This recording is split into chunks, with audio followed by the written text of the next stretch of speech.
Vamos lá com a calculadora, então. Aquilo que você não deve usar porque não tem na hora da prova, mas a gente usa agora como um artifício para acelerar. Mas eu gosto sempre de lembrar, tente treinar ao máximo os cálculos à mão, porque na hora da prova tem que fazer o cálculo à mão, não tem outra forma. E em provas como o Enem, que tem muita questão e pouco espaço para resolver, isso é geral, provas como a CAF também tem pouco espaço e muito cálculo, acaba sendo um problema. Então treina o cálculo. Aqui a gente está fazendo porque é mais rápido.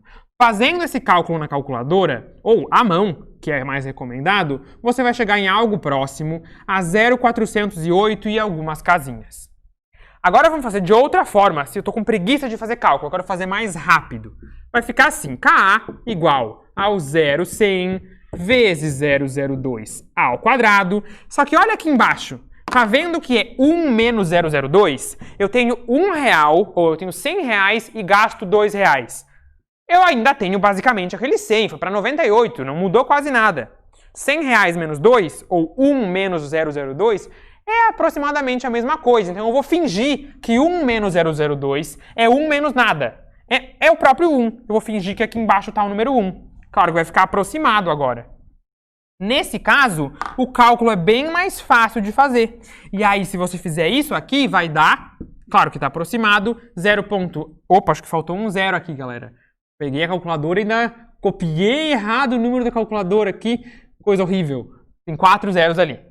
A gente vai colocar esses zeros aqui também, mas vai dar exatamente 400. O que é que a gente vê? E se você faz o cálculo exatinho, de acordo com o que seria aquela fórmula ou algo assim, deu 0,000,408. Fazendo uma aproximação que simplificou muito os teus cálculos, aqui você tem que dividir tudo por 0,98. Aqui você divide por 1, que é uma conta que você não vai fazer.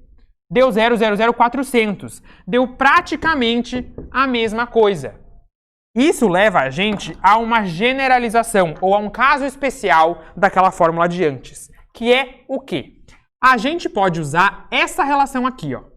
Constante de acidez é igual a concentração vezes alfa ao quadrado. A gente está desprezando a parte de baixo, está fazendo só isso aqui. E nesse caso, ou a gente pode usar esse caso quando o alfa for pequeno. A gente pode usar isso para eletrólitos fracos. Por exemplo, o alfa é 1%, 2%, 3%, 5%, 6%, 7%. Em geral é até 5%, mas dá para fazer com 6%, dá para fazer com 7%. O erro só fica um pouquinho maior. A distância do valor real para o valor aproximado fica um pouquinho maior. Mas a gente usa essa aproximação para eletrólitos fracos, beleza? Isso daqui é muito rápido de fazer.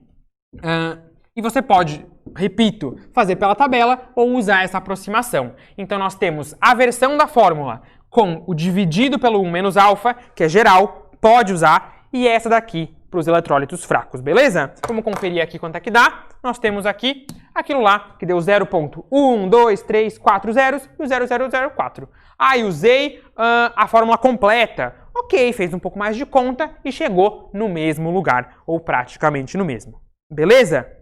Essa fórmula leva a gente ao que a gente chama de lei de diluição de Ostwald. Olha só, aqui a gente tem o Ostwald, ele ganhou um prêmio Nobel pelos trabalhos de fisicoquímica que ele teve, e um desses trabalhos é o que a gente chama de lei de diluição.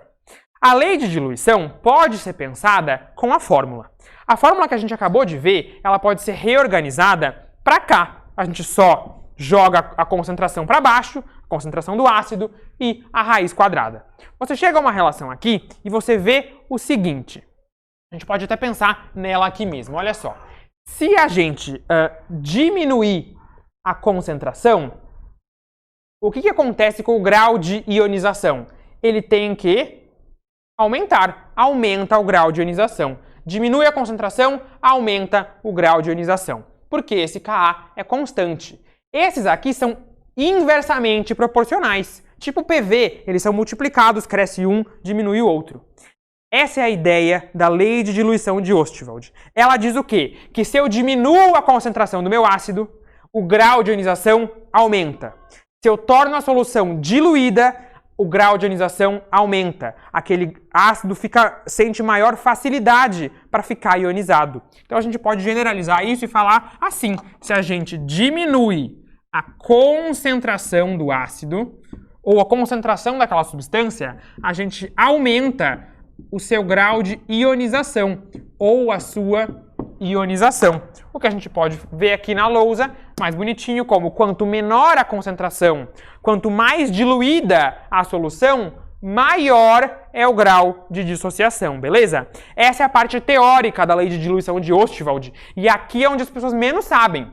Fazer o cálculo, um monte de candidato da prova sabe, mas a parte teórica é mais incomum de que as pessoas estejam preparadas. E é o que aparece em questão, olha só. Vestibular do Rio Grande do Sul. O grau de ionização de um ácido fraco, como um ácido acético, aumenta. O grau de ionização aumenta se eu deixo a solução diluída, se eu diminuo a concentração. Exatamente isso. Diminui concentração, aumenta o grau de ionização, exatamente isso. E tem o verdadeiro, beleza? Olha esse outro aqui, também lá do Rio Grande do Sul. Maior concentração, aumentou concentração, maior grau de ionização? Não, nada a ver. Ele ainda fala assim, aumenta a concentração, aumenta a constante de equilíbrio. Para mudar a constante de equilíbrio, só mudando a temperatura. Não nada a ver mudar a concentração, vai mudar a constante de equilíbrio. Então, todo nada a ver esse item falso. Olha esse outro aqui da UEM, lá de Maringá. A lei de diluição de Ostwald estabelece que conforme eu diminuo a concentração de uma certa substância, o grau de ionização aumenta. Exatamente isso. Essa lei, ela funciona melhor para eletrólitos fracos. Mas ela pode ser generalizada. Então você vê que antes ele falou ali, para um ácido fraco. Ela funciona melhor, mas essa é a ideia dela, é a parte teórica. Aqui temos ela aqui como um item verdadeiro. Beleza? Para a gente finalizar, a gente tem aqui essa questão da CAF. Vamos resolver ela usando as ferramentas que a gente viu nessa aula. Beleza? Então vou usar a lousa aqui do lado de novo, só apagar o que a gente fez.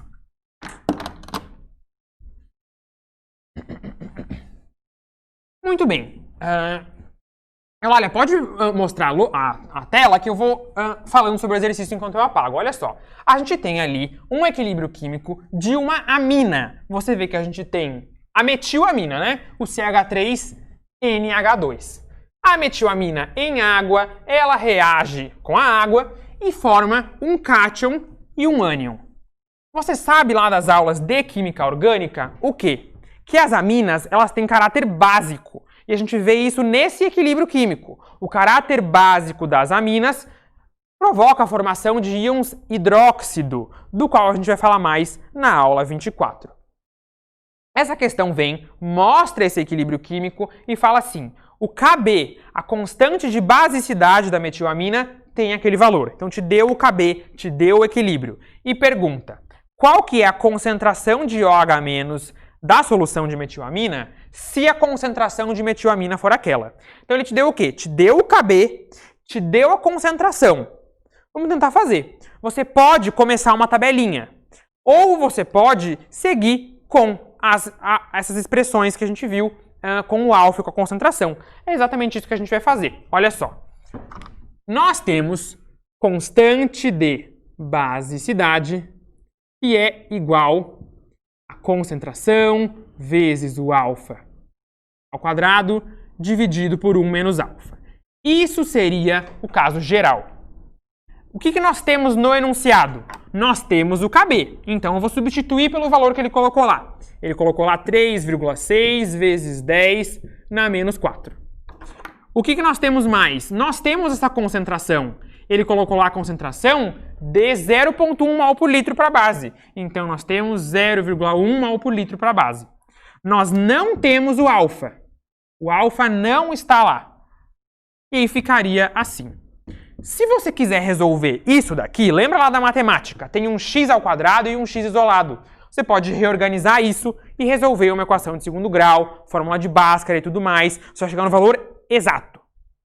Só que não tem necessidade de você fazer isso em todos os casos. Talvez dê para sair por um caminho mais rápido. O que a gente pode fazer? Vamos lá. As aminas, elas não são bases muito fortes, se eu comparo com o hidróxido de sódio, o hidróxido de lítio. O valor da constante de basicidade é pequeno, 0,00036. É um valor pequeno.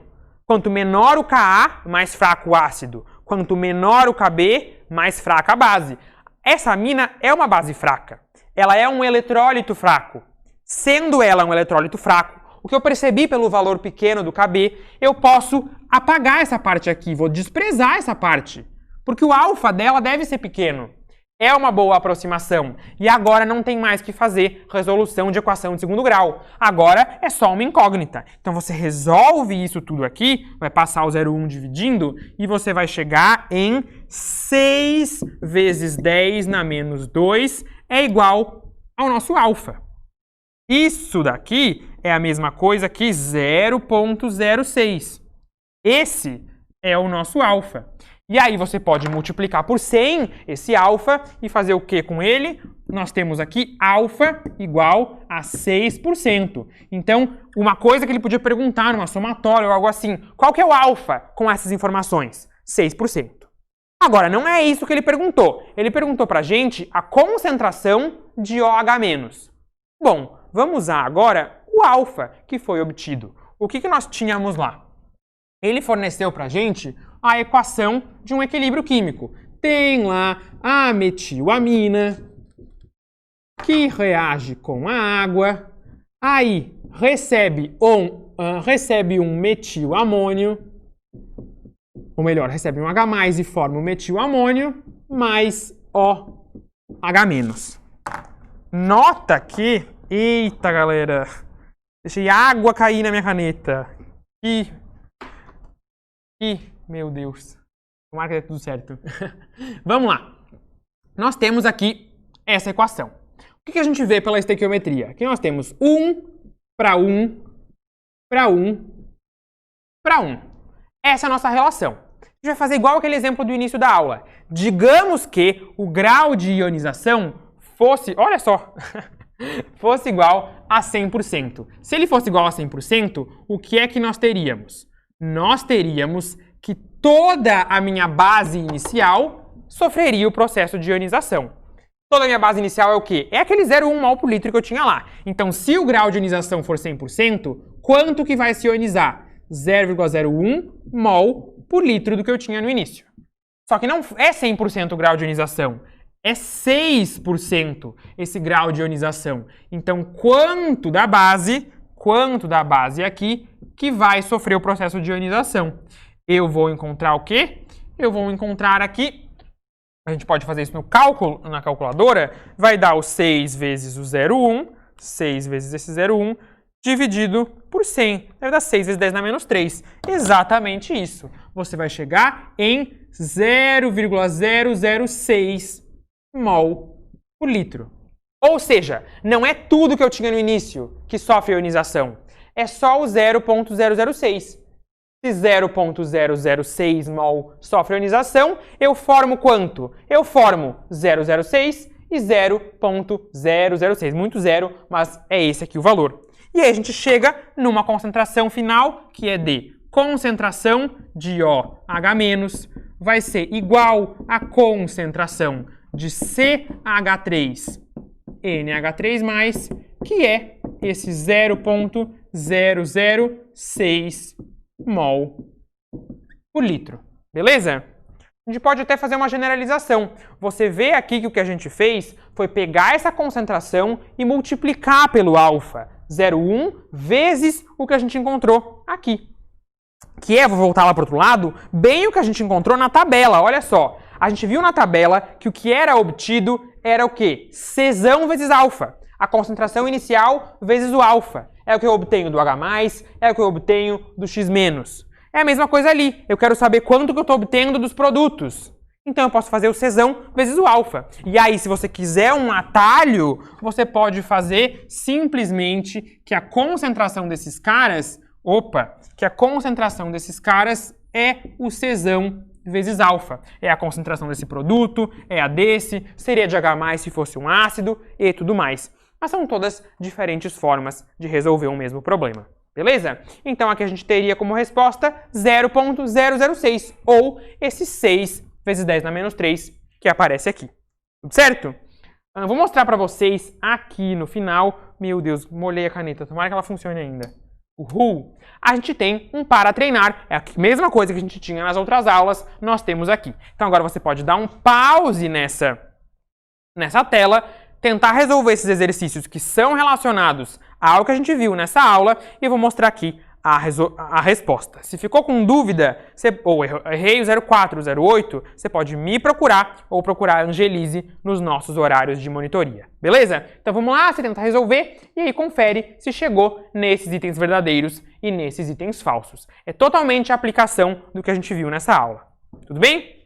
Muito bem, era o que eu tinha para mostrar para vocês sobre a lei de diluição de Ostwald. A gente se vê na aula que vem, que é a aula de número 24, para falar um pouquinho de pH.